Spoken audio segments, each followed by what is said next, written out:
The flashing blue lights in his rearview mirror were relentless. He risked a glance. The patrol car, an ominous shadow against the pre-dawn gloom. Each heavy step was a victory against the burning in his legs, but the relentless pursuit chipped away at his resolve. 10 miles. He had to make it 10 miles. Safety, a new job, a future for his mother, all of it hinged on those 10 miles. His watch mocked him with its steady tick, each second a battle against exhaustion and the unseen officer who seemed determined to stop him. What did they want? He wasn't doing anything wrong, was he? The original video began with an introduction by Scott Leffler. That part will be omitted here, focusing instead on the core narrative.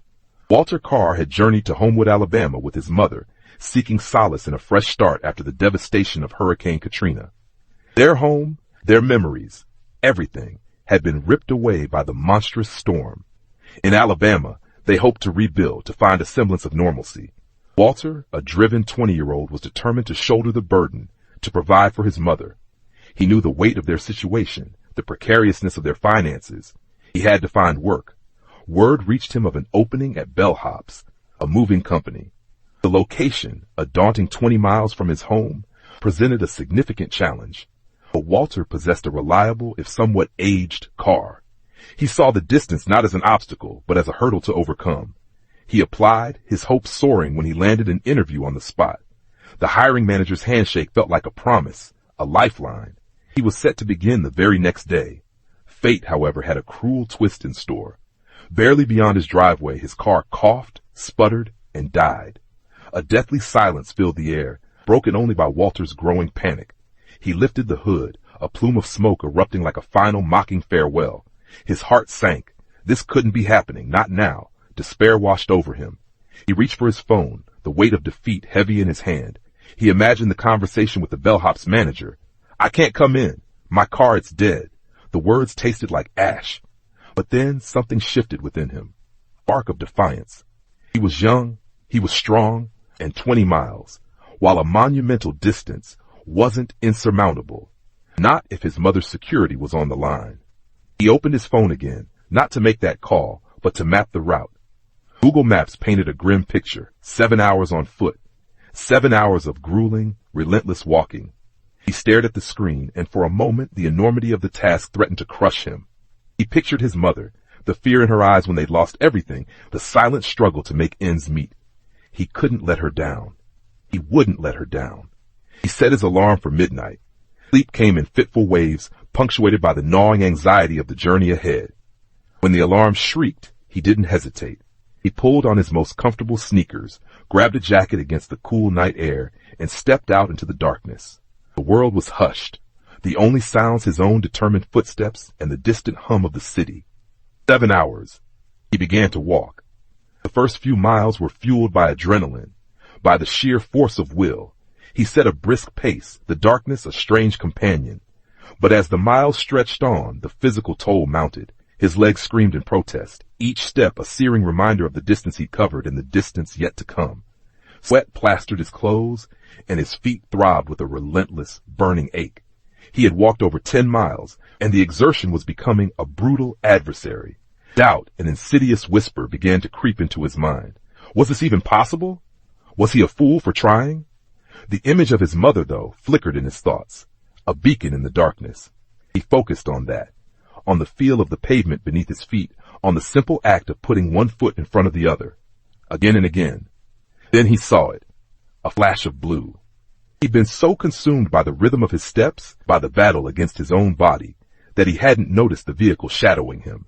For 10 minutes it had been there, a silent observer in the pre-dawn gloom. It was 4:20 a.m. The car, unmistakably a police cruiser, flickered its lights, a short, authoritative burst. He knew with a sinking feeling that they were there for him. He stopped, his breath coming in ragged gasps, his heart pounding not just from the exertion, but from a sudden, sharp fear. The cruiser rolled to a stop beside him. The officer, his face etched with the weariness of a long night, leaned over. "Where are you rushing off to, buddy?" The question was sharp, laced with suspicion. The officer, Sean Gray, had seen his share of late-night wanderers, and his patience was thin. He was tired, and the last thing he needed was trouble. Walter, struggling to catch his breath, tried to explain. each word a victory against the burning in his lungs. He was acutely aware of the precious minutes ticking by. He had to reach Bellhops. Officer Gray, initially hardened by routine and fatigue, watched Walter's face, listening to his halting explanation. He saw not a troublemaker, but a young man pushed to his absolute limit, driven by a desperation he understood, a determination that resonated deep within him. The officer's expression softened, his suspicion replaced by a growing astonishment. He ordered Walter into the car, not as an arrest, but as an act of compassion. He couldn't, in good conscience, leave this young man to walk another 10 miles. They drove the next 6 miles in silence, the only sound the hum of the engine and Walter's ragged breathing. Relief washed over Walter as a house finally appeared in the distance. He'd made it. Almost. He thanked Officer Gray, his voice thick with exhaustion and gratitude, and shakily climbed out of the car. But the surprises of that day were far from over. Officer Gray, his initial suspicion replaced by a profound respect, escorted Walter to the door.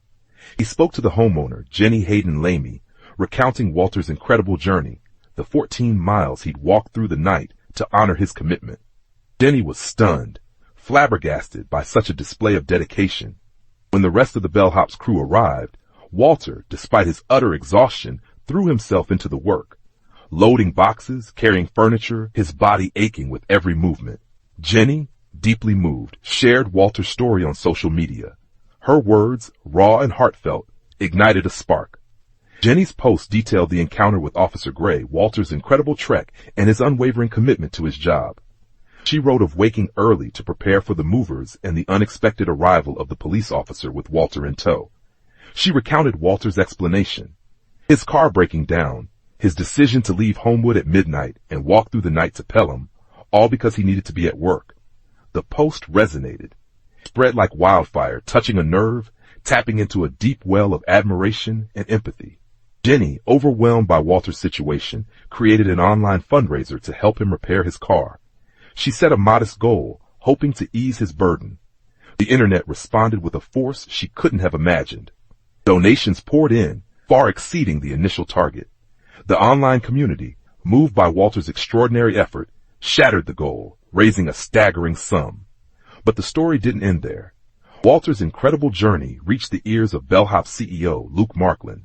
He was so moved that he drove from Tennessee to Homewood to meet Walter in person.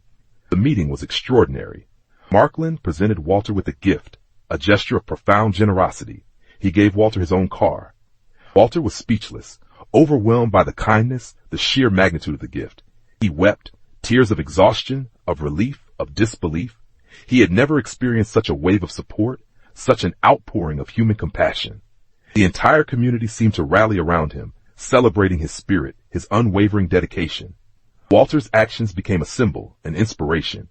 Jenny's social media post went viral, shared thousands of times, generating an avalanche of comments. People were deeply touched, not just by the hardship Walter endured, but by his refusal to surrender.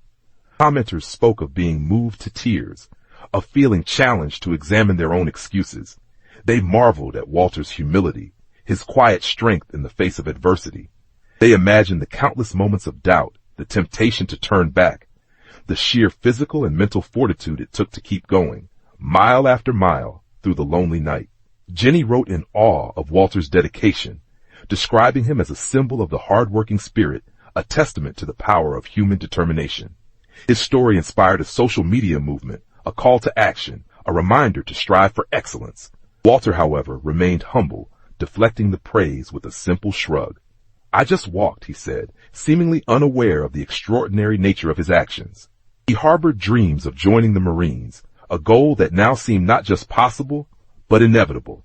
He had proven beyond any doubt that he possessed the grit, the discipline, and the unwavering spirit to achieve anything he set his mind to.